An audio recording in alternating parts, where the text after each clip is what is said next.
Masih di Prime Market Highlights, pemirsa, pemerintah Malaysia bersiap untuk membagikan sejumlah dana masyarakat setempat hingga menurunkan harga bahan bakar minyak di bulan Agustus-Desember 2025. Hal ini dilakukan sebagai bentuk penghargaan kepada rakyat atas dukungan terhadap reformasi negara, sekaligus memperingati Hari Kemerdekaan Negeri Jiran.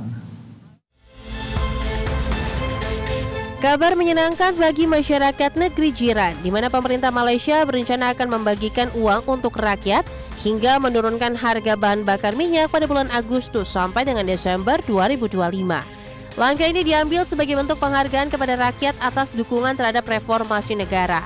Sementara itu, penghargaan ini merupakan kejutan yang telah dijanjikan Perdana Menteri Anwar Ibrahim kepada rakyat Malaysia sejak beberapa waktu lalu dengan momen yang bertepatan dengan Hari Kemerdekaan Malaysia pada 31 Agustus 2025 mendatang. Nantinya program pembagian uang bertajuk Sumbangan Asas Rahma atau SARA sebanyak RM100 Malaysia atau setara Rp385.638 akan diberikan satu kali kepada seluruh warga Malaysia berusia 18 tahun ke atas dengan periode pembagian mulai 31 Agustus hingga 31 Desember 2025, di mana pendistribusian dana dilakukan melalui mekanisme transfer kepada Kartu Identitas Malaysia atau MyCard tanpa memandang status dan golongan, termasuk mengumumkan cuti tambahan satu hari di tanggal 15 September 2025 atau sehari menjelang Hari Malaysia 16 September mendatang. Adapun pemerintah Malaysia juga akan mengalokasikan anggaran RM600 juta Malaysia untuk program jualan rahmah atau penyediaan bahan pokok murah bagi masyarakat, dengan turut memperluas cakupan kawasan penjualan. Tidak hanya itu, pihak setempat menjanjikan tidak akan ada kenaikan tarif tol di 10 jalan utama dengan bantuan subsidi pemerintah senilai RM500 juta Malaysia.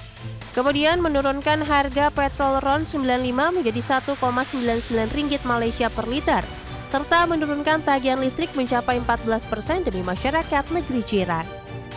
Berbagi sumber, IDEX Channel. Presiden Amerika Serikat Donald Trump mengunjungi kantor pusat Bank Sentral Amerika Serikat, The Fed, pada Kamis sore kemarin waktu setempat.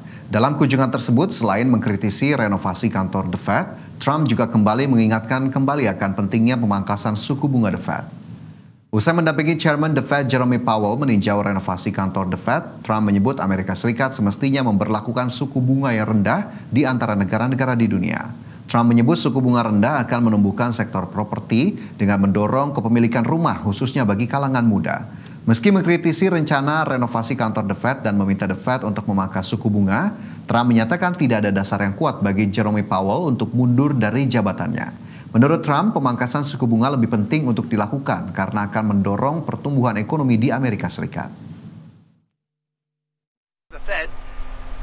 I just want to see one thing happen. Very simple. Interest rates have to come down. If the interest rates don't come down, we're knocking it out of the park with high interest rates. If interest rates come down, then that final little element kicks in. That's housing. And the sad part is that people, wonderful young people, young couples starting. Pemirsa, raksasa retail Walmart resmi meluncurkan inovasi besar berbasis kecerdasan buatan demi mempercepat pertumbuhan bisnis e-commerce-nya. 24 Juli 2025, Walmart mengumumkan kehadiran Super Agent AI yang siap menjadi garda terdepan seluruh interaksi digital, baik untuk konsumen, karyawan toko, hingga mitra dan pengembang.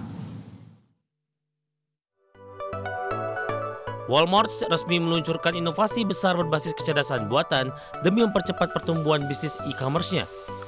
Super Agent AI terdiri dari 4 agen utama yang ditujukan untuk 4 kelompok, yaitu pelanggan, pegawai, mitra bisnis, serta pengembang perangkat lunak. Bekerja dengan teknologi agentic AI yang mampu menjalankan tugas kompleks dengan intervensi manusia minimal. Keempat agen ini akan menggantikan puluhan alat dan solusi AI terpisah yang digunakan sebelumnya. Langkah ini adalah fondasi untuk mengkonsolidasikan seluruh ekosistem digital mereka ke dalam satu pintu utama berbasis AI, memperlancar semua proses dari hulu ke hilir. Salah satu inovasi utama di sisi pelanggan adalah hadirnya Sparky, asisten AI generatif pada aplikasi Walmart. Tidak hanya sekedar memberikan rekomendasi produk atau ringkasan ulasan, Sparky versi Super Agent mampu melakukan pemesanan ulang otomatis, membantu merancang acara tematik seperti pesta ulang tahun, hingga merekomendasikan resep dengan memanfaatkan teknologi computer vision untuk menganalisis isi kulkas pelanggan. Layanan kian personal dan efisien mempercepat proses belanja sekaligus meningkatkan kepuasan pelanggan Walmart. Bagi sumber ADX Channel. Pemerintah China mengambil langkah tegas memperketat aturan lalu lintas seiring meningkatnya penggunaan teknologi smart driving atau bantuan berkendara. Ya, kebijakan baru ini ditujukan untuk menjamin keselamatan jalan dan menetapkan tanggung jawab hukum yang jelas bagi produsen dan pengemudi. Kementerian Keamanan Publik China menindaklanjuti kecelakaan fatal pada Maret 2025 yang melibatkan mobil Xiaomi SU7 yang dalam mode smart driving ketika terjadi tabrakan. Pemerintah mewajibkan produsen melakukan pengujian ketat, verifikasi sistem, dan transparansi mengenai batas kemampuan teknologi serta prosedur keamanan jika gagal beroperasi. Kementerian menjelaskan sistem smart driving saat ini belum mencapai kemampuan otonom penuh dan masih dikategorikan sebagai sistem bantuan pengemudi atau assisted driving. Pengemudi tetap bertanggung jawab penuh termasuk risiko hukum jika kecelakaan terjadi akibat kelalaian saat fitur aktif. China melarang perusahaan mobil melakukan iklan berlebihan atau klaim palsu terkait kemampuan smart driving. Ini sebagai langkah untuk menghindari kesalahpahaman masyarakat yang mengira kendaraan bisa mengemudi sepenuhnya sendiri, serta mengurangi risiko keamanan dan ekspektasi yang tidak realistis. Bagi sumber ADX Channel. Masih bersama kami di Prime Market Highlights, pemirsa, kita ke informasi selanjutnya. Motorola meluncurkan ponsel baru untuk lini Edge. Ya, kali ini ponsel yang perusahaan tersebut rilis di pasar Indonesia adalah Motorola Edge 60 Pro, ponsel mid-range yang dijanjikan memiliki fitur sekelas flagship. Motorola meluncurkan ponsel baru untuk lini Edge. Kali ini, ponsel yang akan dirilis perusahaan tersebut di pasar Indonesia adalah Motorola Edge 60 Pro, ponsel mid-range yang dijanjikan memiliki fitur sekelas flagship. Bagus Prasetyo, Country Head Motorola Indonesia, menyatakan bahwa ponsel ini mampu menghadirkan berbagai fitur canggih berkat dukungan Moto AI, model kecerdasan buatan yang dikembangkan perusahaan tersebut. Edge 60 Pro merupakan satu-satunya ponsel Motorola yang memiliki kamera utama 50 megapiksel dengan Advanced AI 3X.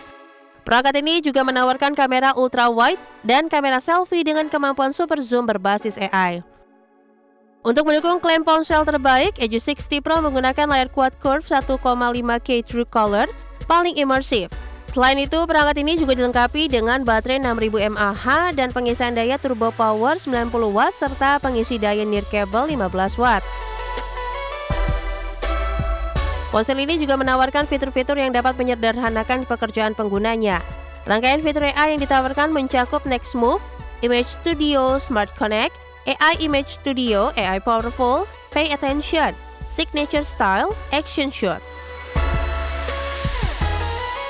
Dalam peluncuran ini, Motorola juga bermitra dengan sejumlah perusahaan AI, diantaranya Perplexity, Microsoft, dan Google. Dengan begitu, pengalaman AI yang dihadirkan dapat lebih bertenaga dibandingkan ponsel lainnya. Berbagi sumber, ADX Channel.